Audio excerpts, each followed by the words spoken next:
I'm Julie Nelson. Welcome to KARE 11 Extras. These are the stories that take a little extra time to tell, to research, to find. They're meant to inspire, inform, and ignite curiosity. And in this episode, our first look at the architectural wonder being built by Minnesotan and legendary explorer Will Steger. Then, driverless taxi service for free, where it's happening right here in Minnesota and how it works. But we begin in the land of 10,000 stories.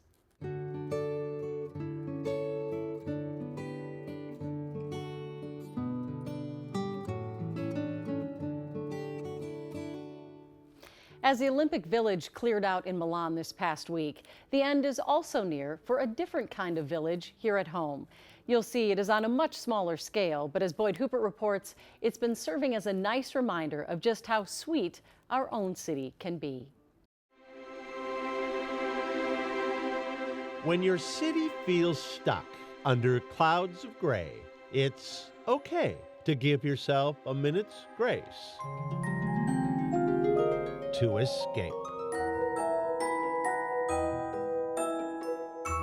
Stone Arch Bridge, Sculpture Garden, Lake Harriet Bandshell. It does kind of remind you that we do have a pretty neat city. Larry Cook is the architect of this Minneapolis in sweet times. Basilica of St. Mary on its 100th birthday. Wells Fargo Center, the IDS, and Capella Towers. All of it. The Fauché too, mostly made of cookies, candy, crackers, and frosting. But then, So we did Paris. he has this down. Here's Notre Dame.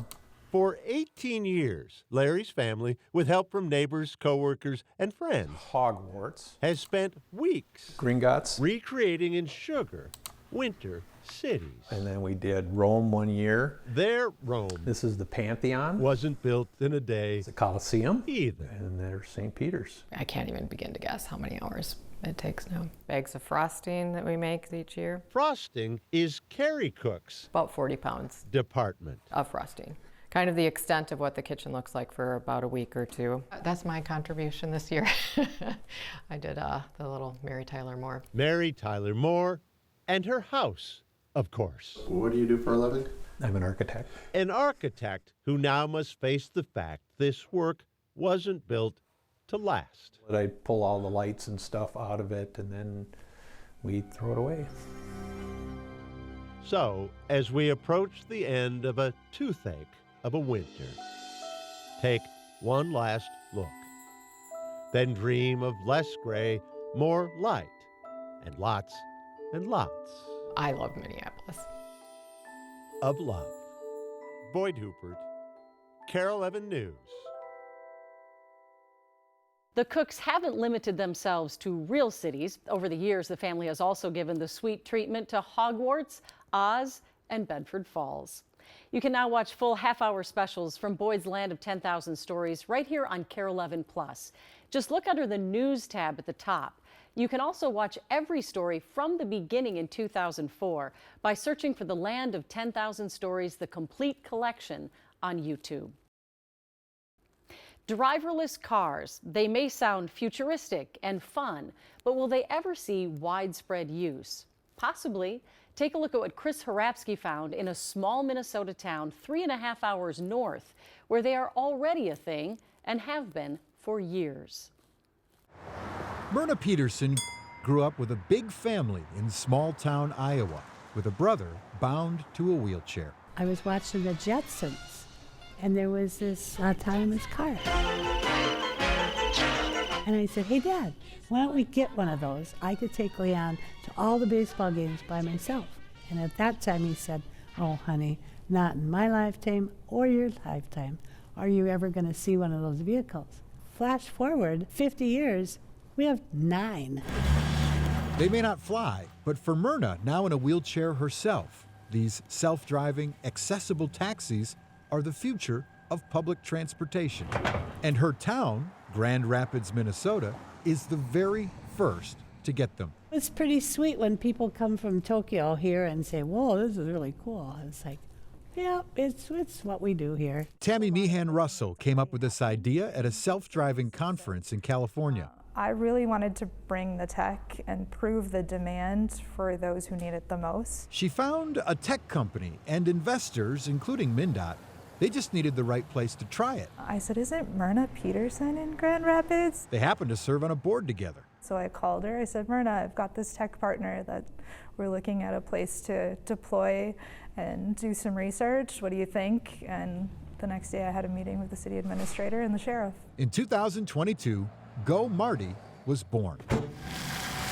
The service offers on-demand rides, kind of like Uber, using vehicles that drive themselves, kind of like Waymo, capable of carrying disabled passengers in winter for free, kind of like, well, no one's really done that before. How many rides have you given in those 4 years now? Over 42,000 rides now, yeah, and growing every month. How does it work? Well, it's kind of like Uber. You just download the Go Marty app, open it up, put your name and phone number in there.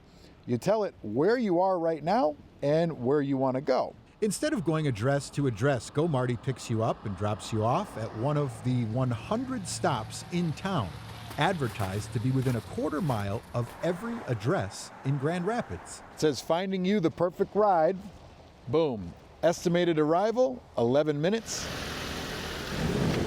Hey, thanks for picking us up. Go Marty requires a human in the driver's seat for now to assist passengers, build trust in the technology, and take control if needed. So you're done touching the wheel? Yeah.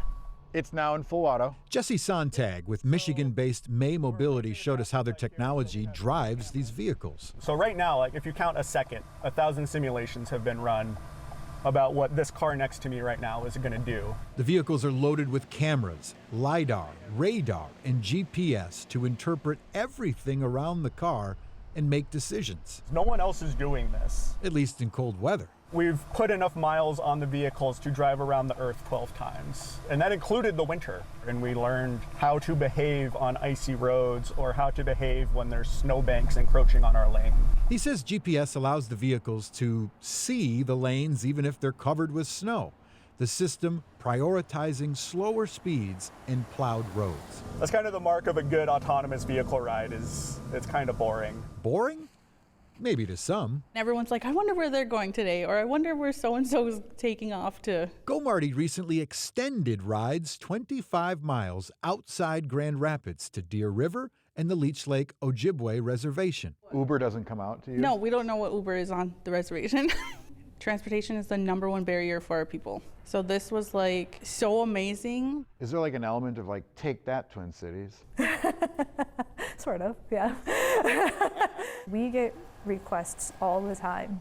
Can you bring Go Marty to my community? Can you come and do this in my community? So we want to take the data we're gathering with Go Marty here in Grand Rapids and educate our lawmakers, our funding partners, our community members that it's possible. Chris Arabsky, KARE 11 News, Grand Rapids.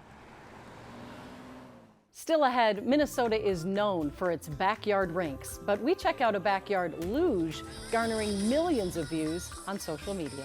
You guys ready? Yeah, let's go. It's just pure ice and it's fast as hell. Any grandparent will tell you all they want to do is have fun and take care of the grandkids. Plus, up north, off the grid. What I'm doing here, it's only possible in nature. Legendary polar explorer Will Steger builds an architectural wonder and what he hopes will be his ultimate legacy. Next.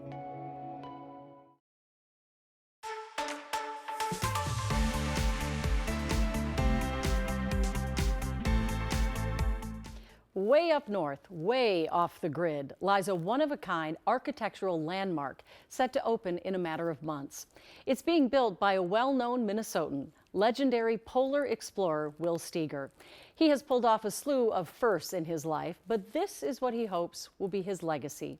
Heidi Wigdahl has more on the new center, its mission, and the man behind it.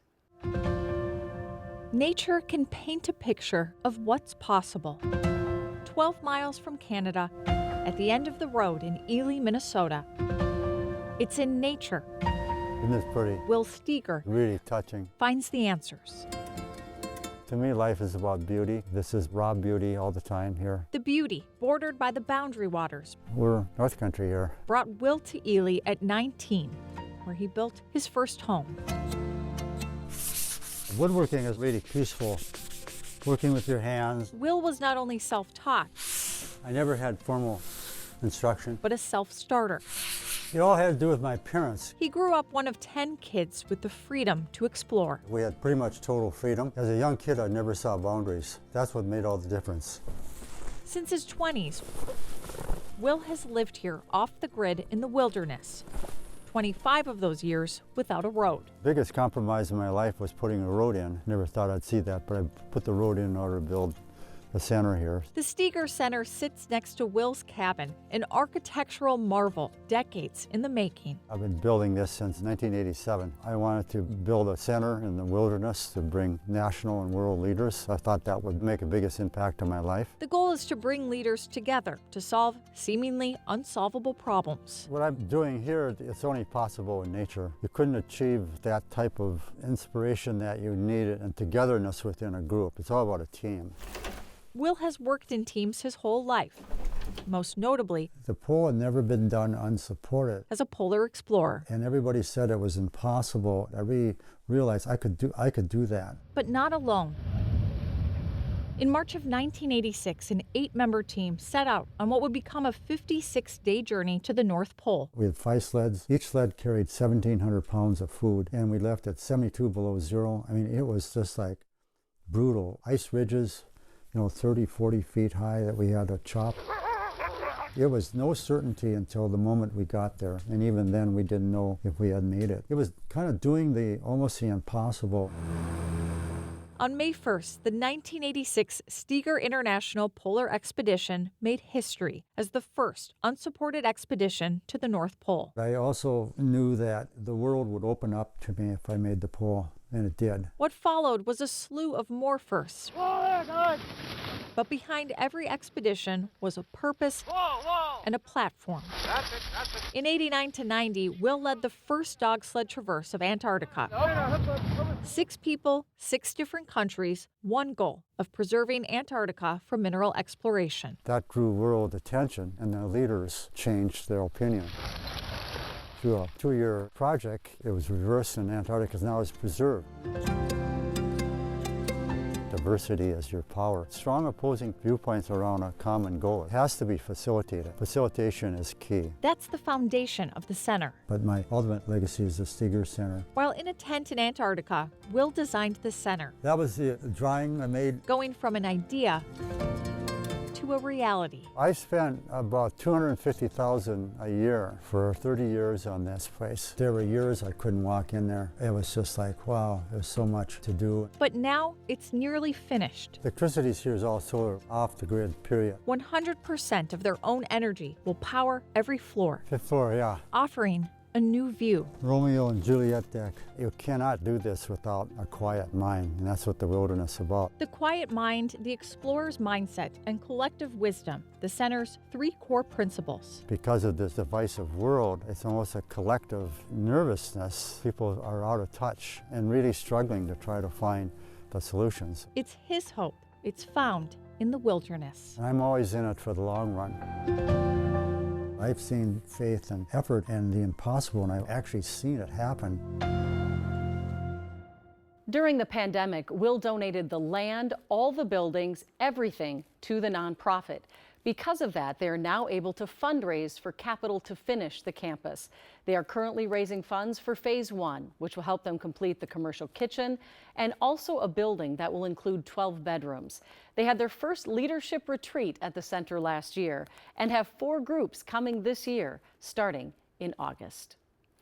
The luge has a loyal following at the Winter Olympics, but there's a luge right here in Minnesota getting a viral following on social media right now. Built by a grandpa, beloved by kids. Kent Erdahl takes us for a ride. Minnesota winters are not for the faint of heart. Love winter, especially the snow. But for Steve Blees, even cold weather chores It's going to blow right at you. are a blast. His snowblower isn't typical, and the path he's clearing doesn't always keep him vertical. You might as well stay down now. But it's all by design. It's just pure ice, and it's fast as hell. It's called the Papa Bear Plunge, nearly 300 feet of pure winter imagination, first conceived in a very different season. The idea came from in the summer cutting the grass, and I'm going, this is a perfect hill for a slide.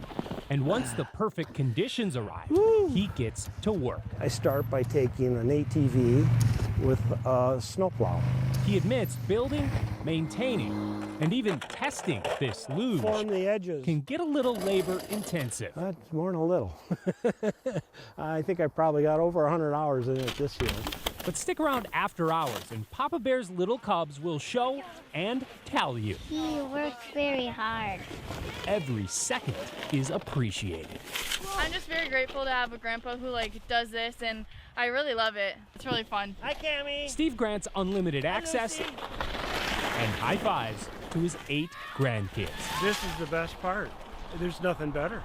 He's just like, I'm making a slide really cool, and then we get here and we're like, this is incredible.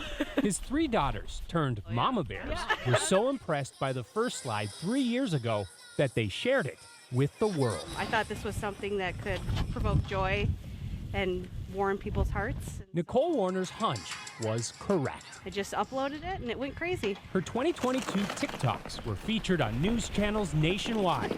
And now, after a 2-year pause forced by Mother Nature, He doesn't do anything small, he does it big. He goes all in. Yeah. this year's plunge is even longer, and it's blowing up faster than a Papa Bear campfire. My fire? Altogether, it's over 2 million views. Sure, it's nice. I can't deny that. But that's not why I'm doing it, you know. Hi, pal. That's why I'm doing it, right there. See the smile on their face.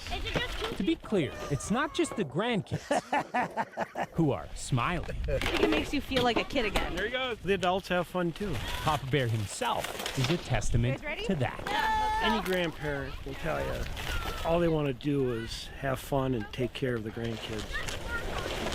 Minnesota winters may not be for the faint of heart, but with the right perspective and conditions, they just might fill it. I'm a lucky guy. You know, the good Lord gave me all the right elements to do it. And it's not something you can do every year, right? So you do it when you can. Near Scandia, Minnesota, Kent Erdahl. It's just pure love is all it is. KARE 11 News. Oh! We're back in a moment.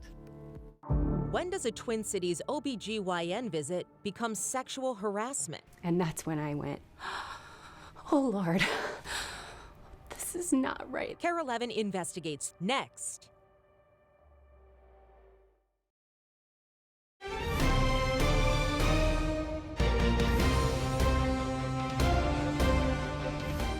A Minnesota woman says her OBGYN crossed professional boundaries during a medical visit, leaving her shaken. She later learned she wasn't alone. KARE 11 investigates, uncovers her allegations, what state investigators found, and what patients should know before their next appointment. I was at hour 30 of labor and we were having a C-section. The first time Monica Staley met the doctor, he was delivering her twins. The next time was in the recovery room. Squeezed and kind of massaged my shoulder and told me that I looked better than the last time he saw me. I felt uncomfortable with that. But a year later, she was due for an exam, and her usual doctor was unavailable, so she saw him again. It just didn't feel right. That visit now the basis for this lawsuit, and a finding by the Minnesota Department of Human Rights that Monica's doctor sexually harassed her. Monica says she went to see Dr. Juan Angelots at the Diamond Women's Center in Edina. He made a lot of remarks about my body. Said that I looked really good and he could tell that I was back at doing yoga, and that he has patients who have had one baby and who don't, that I look better than even them. At the end of the visit, she says the line was totally crossed. I had a gown that opened in the front and a gown along my lap, sort of inner part of my breasts were exposed. And as he was leaving, he got closer and closer, and then he just gave me this hug. And his body was on my skin. Then she says on her way out, he was behind me and he said, "Oh yeah, you've been practicing yoga."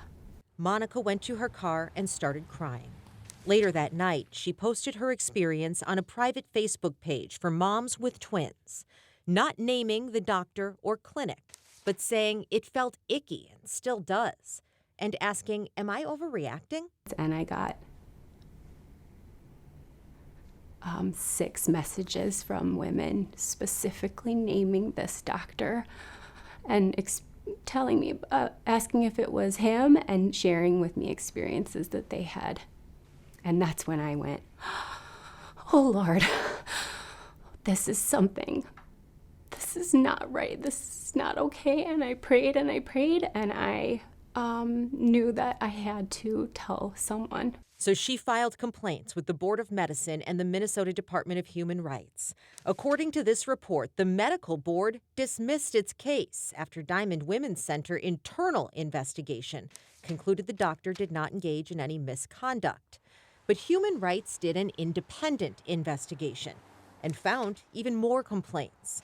From 2004 to 2017, approximately 6 patients reported that the doctor acted inappropriately. Then 2 more women complained. One woman accused Angelots of rubbing his genitals on her feet.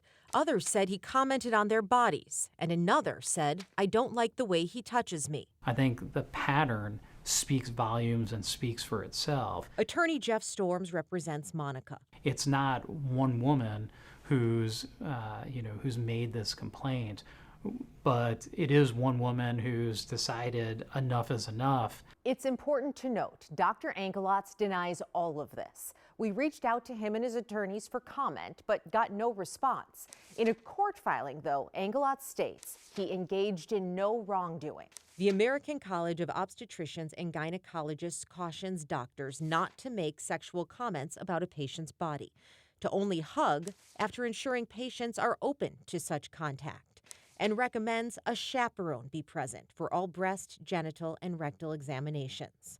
Monica says that's what she wishes she would have known. Every woman, tell your daughters, tell your nieces, tell your neighbors, tell your friends that you don't ever have to be alone with a doctor that you feel uncomfortable with. If you have something you'd like our I-Team to look into, just send an email to investigations@KARE11.com. Remember, you can continue to catch up on the KARE 11 Extras right here on KARE 11 Plus. Go to the News tab at the top, then scroll down to Extras. I'm Julie Nelson. Thanks for watching.